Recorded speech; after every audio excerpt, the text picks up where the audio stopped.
बिहार में ईडी और सीबीआई का खेल खुलेआम जारी है। अब ऐसे में धमकियों का दौर भी शुरू हो गया है। इसके साथ ही आपको बता दें कि जिस तरीके से ईडी और सीबीआई का डर दिखाकर बिहार में अपनी दहशत कायम करने की कोशिश की जा रही है, ऐसे में आपको बता दें कि उधर से यानी दूसरी तरफ से भी अब सीधा सीधा ये कह दिया गया है कि ये जो बिना वजह हम लोगों को परेशान किया जा रहा है, अगर हमारे घरों से कुछ नहीं मिला तो हम मानहानि का सीधा सीधा केस करेंगे।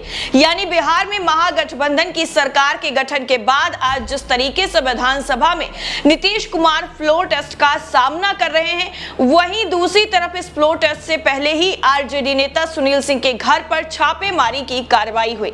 बड़ी संख्या में पुलिस उनके घर पहुंची, जिस पर भड़कते हुए उन्होंने सीधा बीजेपी की इस पूरी घटना को साजिश बताया है।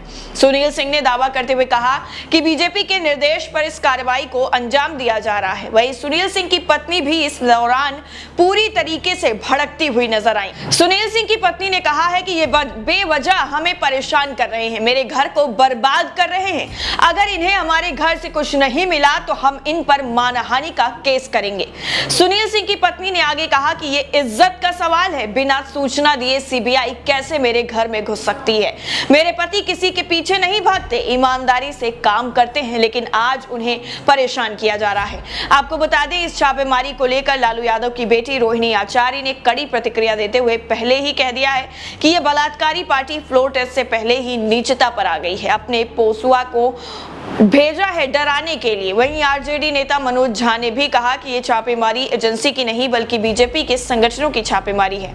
उन्होंने आगे कहा कि सरकार बनने के बाद तेजस्वी यादव ने कहा था कि आइए हमारे घर में दफ्तर खोल लीजिए, और हम दिल्ली से लेकर महाराष्ट्र बिहार तक यही देख रहे हैं। वहीं सीबीआई और ईडी की टीम में बुधवार को देश में जिस तरीके से 45 से ज्यादा ठिकानों पर छापेमारी कर रही हैं, वहीं सीबीआई की टीमों ने बिहार में राजद के 5 नेताओं समेत 25 ठिकानों पर छापा मारा। इनमें 2 राज्यसभा सांसदों के अलावा पूर्व विधायक और राजद के फाइनेंसर अबू दुजाना भी शामिल हैं। टीम गुरुग्राम की एक मॉल में भी पहुंची है जो तेजस्वी यादव का बताया जा रहा है, इसे दुजाना की कंपनी ही बना रही है। इनके अलावा लालू यादव के करीबी और बालू माफिया सुभाष यादव के घर भी छापा मारा गया। ये मामला जमीन के बदले रेलवे में रोजगार घोटाले से जुड़ा हुआ बताया जा रहा है। वहीं राजद ने बिहार में फ्लोर टेस्ट से ठीक पहले पड़े इन छापों को बदले की कार्रवाई साफ तौर पर करार दे दिया है।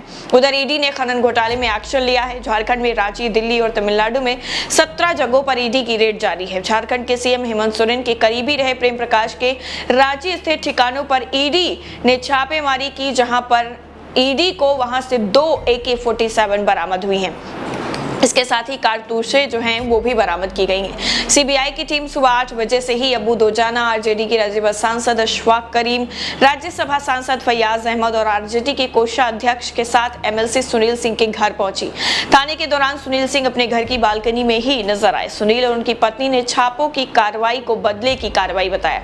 सुनील सिंह ने कहा कि मुझे बाहर कर दिया गया और मेरे घर में वो लोग घुस गए। उधर अबू दोजाना के ठिकाने पर भी अभी छापेमारी जो है वो जारी है, छानबीन जारी है। दुजाना की कंपनी उस मॉल का कंस्ट्रक्शन कर रही है जिसे तेजस्वी यादव का तथाकथित बताया जा रहा है। झारखंड में खनन घोटाले में ईडी ने मुख्यमंत्री हेमंत सोरेन के करीबी रहे प्रेम प्रकाश के रांची के स्थित ठिकानों पर छापा मारा। इस घोटाले के सिलसिले में ही ईडी ने दिल्ली और तमिलनाडु में भी छापेमारी की है। रांची में प्रेम प्रकाश के पुराने दफ्तर पर भी रेड पड़ी है। प्रेम प्रकाश की झारखंड की राजनीति में गहरी पैठ मानी जाती है, लेकिन इस तरीके से ईडी का उनके घर पर छापेमारी करना अपने आप में कई सवाल खड़े करता है। वहीं ईडी ने कुछ दिन पहले ही उनसे पूछताछ की थी और फिर बाद में छोड़ दिया गया था। ईडी कई डीएमओ और मुख्यमंत्री के प्रेस एडवाइजर और कुछ विधायक प्रतिनिधियों से भी लगातार जो है वो पूछताछ जो है वो कर चुकी है।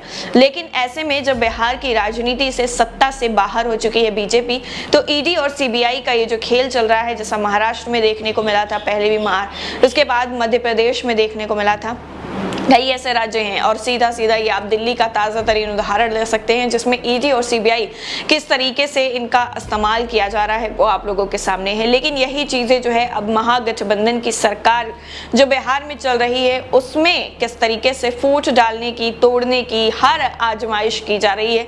लेकिन सीधा और साफ तौर पर जो महागठबंधन की सरकार है, उनमें चाहे डिप्टी सीएम हो या फिर खुद मुख्यमंत्री नीतीश कुमार ही क्यों ना हो, या फिर लालू यादव की बेटी रोहिणी आचार्य आचार्य क्यों ना हो, सबने साफ तौर पर ये कह दिया है कि एक बिहारी सब पर भारी।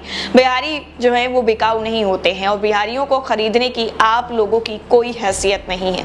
अगर यही सारी चीजें चलती रहती, जिस तरीके से बिहार में सब एकजुट होकर बीजेपी का सामना कर रहे हैं, अगर यही चीजें महाराष्ट्र में होती तो आज महाराष्ट्र में सत्ता परिवर्तन इस तरीके से नहीं होता। और जो 50 खोखे का खेल चल रहा है, वो सारी चीजें एक बार जो है बिहार में भी अप्लाई करने की कोशिशें पूरी तरीके से जारी हैं।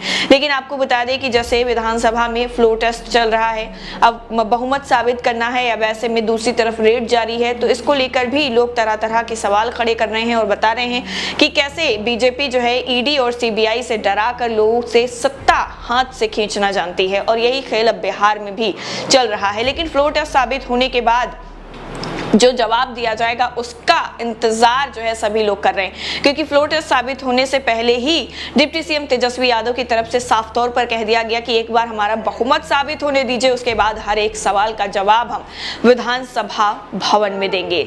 और सारे के सारी जो ये कार्रवाई की गई है उन सभी का एक एक करके बदला लिया जाएगा।